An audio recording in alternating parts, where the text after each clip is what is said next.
have the creation of the massive levee digging out, removing structures, removing key elements of roads, and also, let's not forget, removing 7 villages as well as part of that program.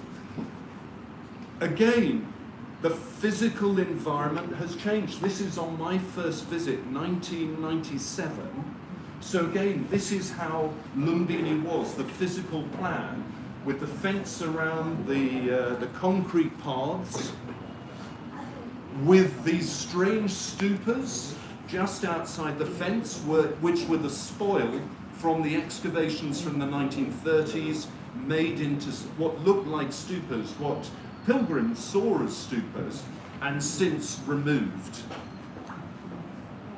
And also, here you can see, this is Himal's office, this is the old LDT building behind, now removed. So we realize space has changed even in my lifetime. And also the vibrancy of the site in terms of local communities. Local communities have been increasingly removed out of the site, but this is when I visited for the Mayadevi Mela, and here we have, right up to the site, all of the community utilizing and accessing the site. So again, access physical plan has changed, and how people can access the site has also changed. At the time, we were doing visitor survey, seeing where did people go, which elements were concentrations of population. Now at that time, here is the Asokan pillar, there is the tree next to the pond, here is the replica of the Mayadevi nativity image, which was in a shed, and then also there were lots of activities with oil lamps. So the focus back in 1997 was here because there were oil lamps, here because the Mayadevi image, nativity image was there in a shed that's now gone, and also the tree, and then the tank. Those were the key features that drew pilgrims back in 1997. So again, it's not that long that we have had this transformation of physical plan and how people experience the site.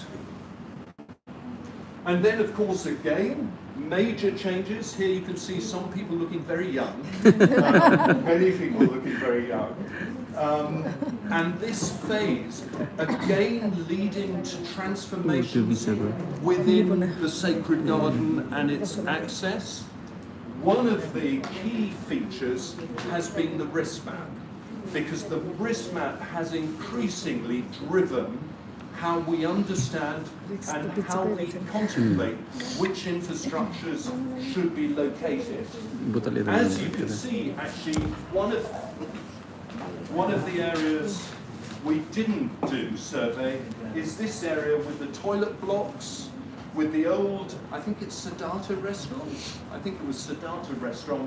and also Himal's office here.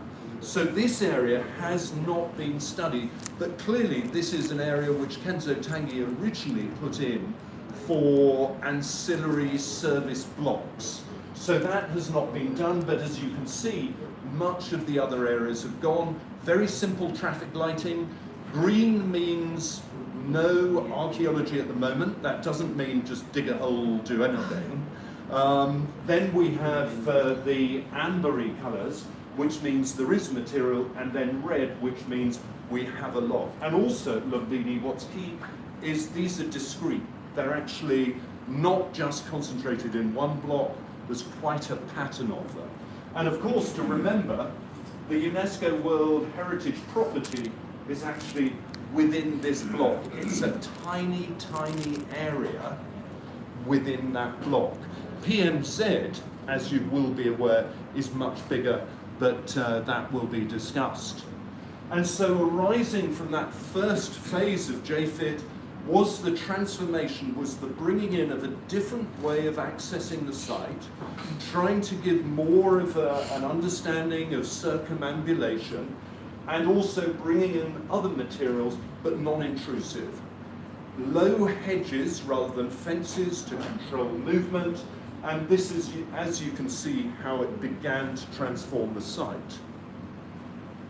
And also identifying there are some practices, some of which may be hazardous to heritage, but there are the challenges of where do you put shoes, where do you put water, how do you provide shade, and also how do you provide the necessary spiritual engagement that people come on their journeys to the site. So in terms of prepping for this next session, is actually takeaway one is the landscape that we see within the Maya Devi temple is an artificial landscape. It has changed, but it has a concentration of natural and cultural significance close to the surface. Okay, that's the first. Everyone comfortable with that first takeaway? Yes? Yes? Next takeaway is quite dramatic changes have happened to how people experience, how they move through, and what they focus on. So this is back from 2001, and here you can see, as I mentioned, they're focusing on oil lamps here, on the pond, on the tree, on the nativity image up here in the shed. Now, when this was done in about 2013, the focus again was the tree, the pond, the Asokan pillar, and indeed the Maya Devi temple. So within a 25-year period, actually key changes have happened to how people experience the site, how the site is presented. And so the question is, how actually can that be brought forward and made suitable for even larger numbers and to provide those key elements? So that's meant to be the sort of the warm-up. Are there any questions that might be arising from that, or observations?